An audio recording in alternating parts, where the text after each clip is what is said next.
What's up, YouTubers? Luis here.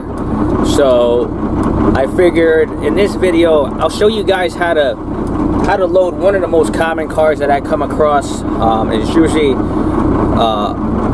car that has some kind of suspension issue, like a ball joint or a tie rod has broken, and those can be a little bit challenging to load because what happens is the wheel will start to turn on you depending on what's broken. If it's a ball joint, the wheel will want to do this, or if it's a tie rod, it'll want to pivot the opposite way. And what I find is a lot of guys, they like to leave the wheel on, and the problem that I have with that is you have no control of what the wheel's going to do, and it could potentially lead to secondary damages because what they like to do is they like to wedge themselves into the fender, and as you're winching it up there, you can end up creasing a fender or something like that, or a rocker, or or a bumper or anything like that. So it opens you up to a big liability. So I'm going to show you what my process is when I'm dealing with vehicles that have front suspension issues or even rear suspension issues on how to get them onto a rollback without causing any secondary damages. So the car that I'm picking up here is a Dodge Charger, left front wheel issues. The wheel is off of it already, so you'll get to kind of see what I do and how I use cribbing to get it on the deck. But I hope this video here will help some of you out there that have always had questions on how to do this correctly, or some tips and tricks to doing it smoothly. So you'll get to see this firsthand, all right?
you can kind of see how I got this set up. I got the skate there because if you only got the board and this board's not curved at the end, it will catch the lip right here on the end of the bed.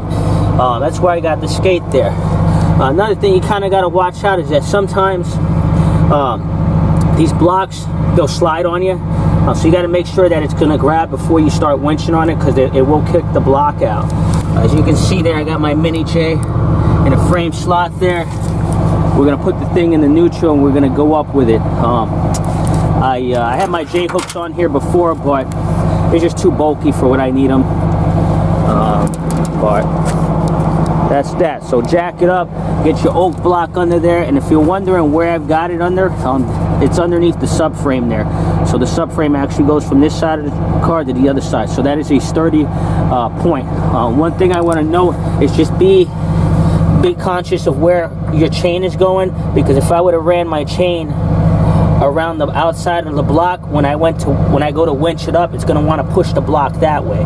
So the way I have it, when it gets tension here, it's not gonna interfere or want to move the block. So that's just an FYI there.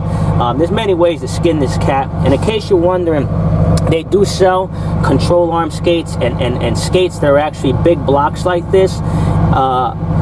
I don't use them because personally I have more use for cribbing than the skates. I mean, this is kind of like a one piece does all type of deal, just in case you're wondering. All right.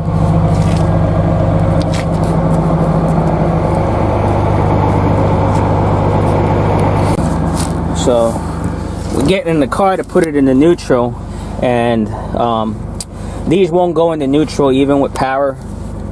So there's actually a port here that you pop open, as you can see, and a little lanyard, and you pull that bad boy up, and that's it. She's in neutral. That's just an FYI. So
So in case you're wondering where I had that block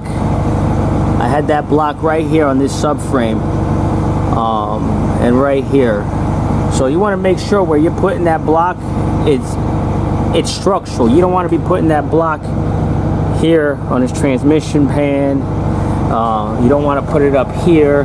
You can put it here because this cross member goes from the left side of the car to the right side. That's structural. You can put it here on the A-arms. So there's a bunch of places you can put it, but you just got to watch where.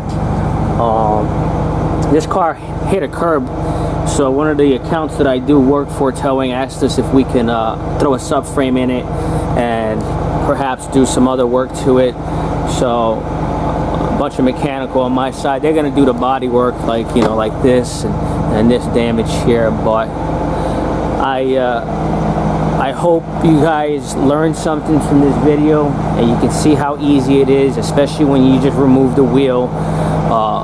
You don't have to, when you leave the wheel on, you risk causing secondary damages. Like, even though this was damaged, you don't want to add more damage to that panel, considering they might just reuse this panel, knock out a couple of the dents. So that's why you want to take the wheel off, because it will open you up to a liability, big time. But